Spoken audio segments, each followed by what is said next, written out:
여러분 반갑습니다. 이주영입니다.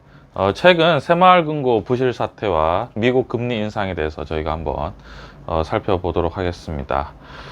새마을금고가 최근에 부실에 대한 여러 가지 뉴스가 있습니다. 가장 큰 이유는 이제 연체율이 증가를 하고 있는 상황이고요. 그렇기 때문에 여러 지점이 이제 통폐합을 되고 있는 상황입니다.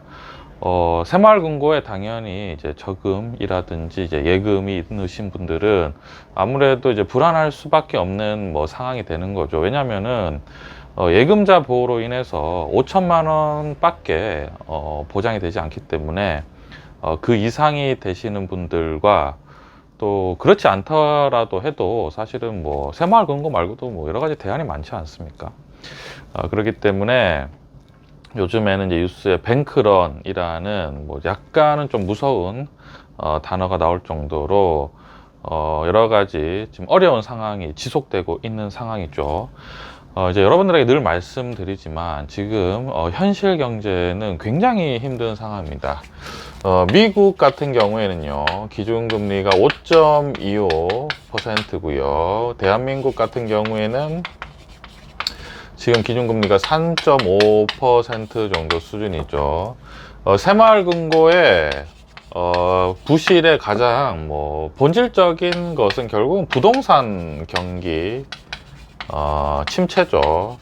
부동산 경기가 이제 침체가 되기 때문에 지금 금리가 올라가지 않았습니까? 금리가 올라가면은 이자 비용이 급증을 하고 그 다음에 물가도 올라가는데 결국은 나가는 돈은 많아지는데 들어오는 돈은 일정하고 아니면 더 적어질 수도 있고요. 물가가 올라가기 때문에 이자는 올라가고 물가도 올라가는데 들어오는 소득은 일정하고 또 금리가 높게 되면은 기본적으로 이자 비용이 급증하기 때문에 건설 경기가 위축이 됩니다.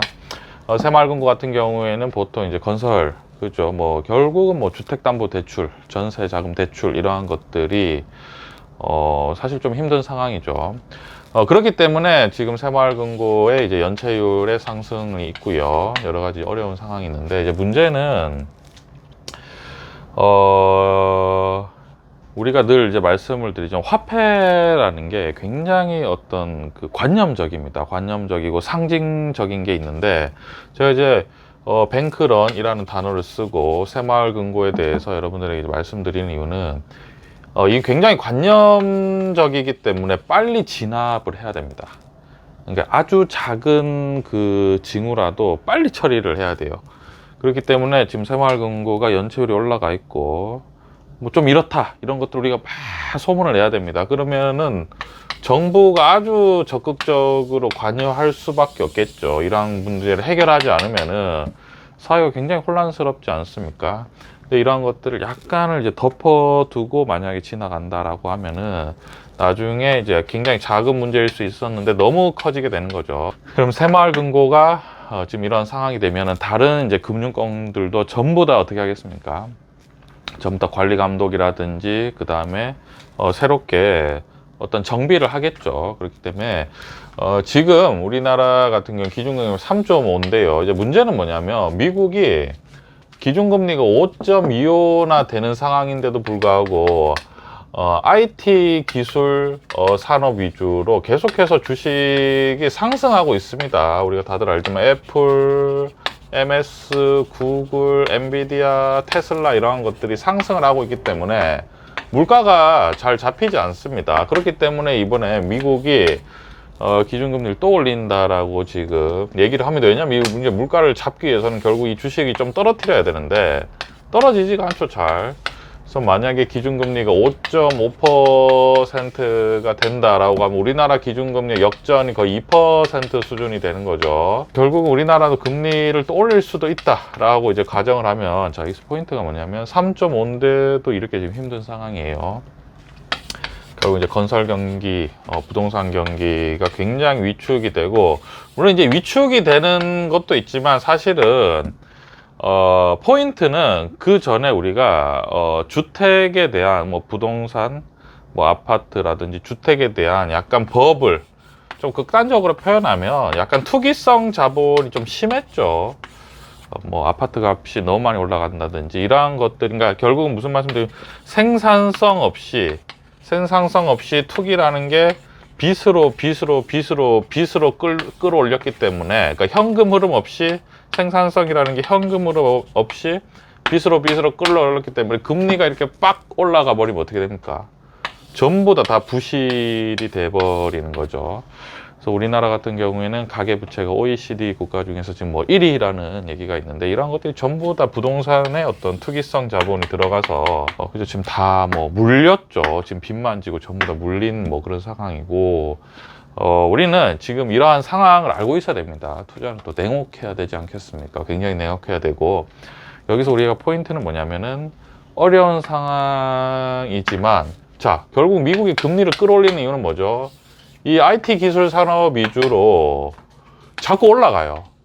그러니까 이게 자꾸 차별화가 되는 거죠. 금리가 올라갈 때 떨어지는 산업이 있고, 금리가 올라도 계속 올라가는 산업이 있으니까 우리는 여기에 조금 더 집중을 하고, 이제 포인트는 뭐냐면은 올라간다고 해서 좋아할 것도 아니라는 거죠. 왜냐하면 언제든지 시한폭탄이, 그리고 지뢰가 곳곳에 있기 때문에 수익률보다는 위험 관리를 좀 더 중요시 해야 되는 거고요. 그렇기 때문에 위험 관리라는 건 결국은 주식 투자를 할 때 위험 관리하는 것은 뭐 일단은 규모가 작은 것보다는 큰 게 좋고요. 왜냐하면 커야지만 정부가 적극적으로 관여를 합니다.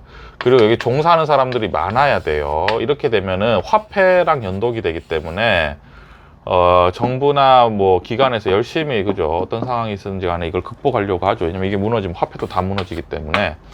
그래서 위험 관리 측면으로 조금 더 우리가 집중을 해야 되고요. 지금 앞으로 굉장히 험난하다. 미국이 기준금리를 올리게 되면 우리나라 같은 경우에는 그동안 좀 잠재해 있었던 여러 가지 부실들이 굉장히 조금 더 수면 위로 드러날 수 있기 때문에, 첫째도 둘째도 위험 관리를 우리가 잘 하면서 주식 투자를 하면은 훨씬 더 유리하고요. 여러분들 늘 제가 말씀드리지만 수익률을 높이려고 하는 것보다는 위험 관리가 더 중요하고요.